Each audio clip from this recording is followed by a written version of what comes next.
हमारे साथ धर्मेंद्र जी भी हैं, एमएलसी हैं आप। सवाल आपसे, अभी थोड़ी देर पहले हम जब बात कर रहे थे तो धर्मेंद्र जी ने बताया कि उनका राजनीतिक करियर कहें या उनकी समाज सेवा कहें, उसमें बहुत उतार चढ़ाव है। वो सफर मैं सुनना चाहूंगा आपसे कि किस तरीके से आपने एमएलसी पद पर पहुंचना, तो एक रिफ्लेक्शन है, हमें दिखाई देता है कि भाई एमएलसी हैं, लेकिन उसके पीछे का संघर्ष क्या था? संघर्ष, अगर कोई भी व्यक्ति, कोई भी बच्चा, कोई भी छात्र अपने जीवन में किसी को आदर्श माने और आदर्श मानने के बाद उनके व्यक्तित्व पर काम करे, तो संघर्ष मुझे लगता बहुत छोटा एक रूप होता है।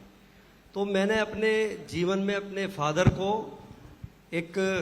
व्यक्तित्व के रूप में, अपने आदर्श के रूप में उन्हें देखा नहीं था, लेकिन जैसे मैंने उनके बारे में सुना था,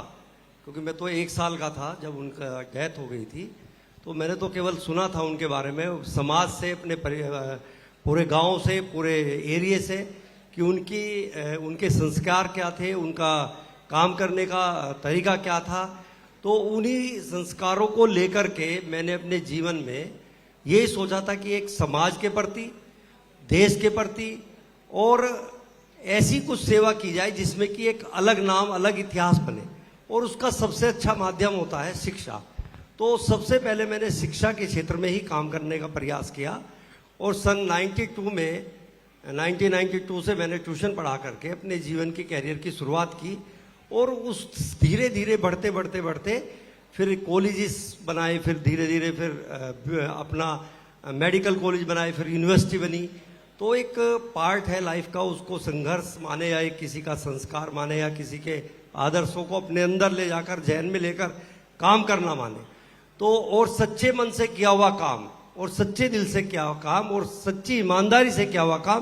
कभी खराब नहीं जाता। तो जीवन में इसी तरीके से संघर्ष करके आगे बढ़ सकता कोई भी बच्चा हो, कोई भी हो, व्यक्ति हो। इसी तरीके से राजनीति में आने का, देखो 2 माध्यम होते हैं, राजनीति करने के भी 2 माध्यम होते हैं, आने के भी। अगर आप राजनीति में आ रहे हो तो राजनीति का मतलब ये नहीं होता कि राजनीति एक उसका क्या मतलब, कोई माध्यम ये है कि आपको समाज के प्रति कोई काम करना है। समाज के प्रति कैसे काम करेंगे आप? एक सरकारी सिस्टम और एक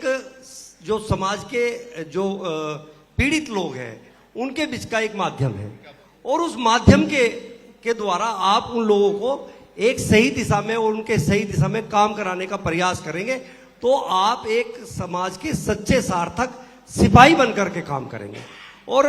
जनप्रतिनिधि का मतलब होता है, राजनीति का मतलब होता है सही मायनों में समाज की सेवा करना, एक सच्चे सिपाही के रूप में काम करना। जैसे हमारे आज के देश के 2014 से आपने देखा, माननीय प्रधानमंत्री जी ने कमान संभाली, तो उन्होंने अपने आप को प्रधानमंत्री के रूप में कभी पेश नहीं किया, उन्होंने एक सच्चे जनसेवक के रूप में पेश किया। उन्होंने कहा कि मैं 125 करोड़ जनता का जनसेवक हूं, एक चौकीदार हूं। उसको काम करने का उनको एक जज्बा था, तो उन्होंने उस काम को, उस देश को आगे बढ़ाने के लिए, प्रदेश को, पूरे विश्व में आज उनकी एक वही नीति है जो उनको आज पूरे हमारे देश को, हमारे पूरे विश्व में ले जाने का, विश्व पटल पे ले जाने का जो काम हुआ, वो उन्हीं नीतियों के कारण हुआ। तो मैं उसी वजह से जो है अपनी सारी चीजों को आगे बढ़ाने का काम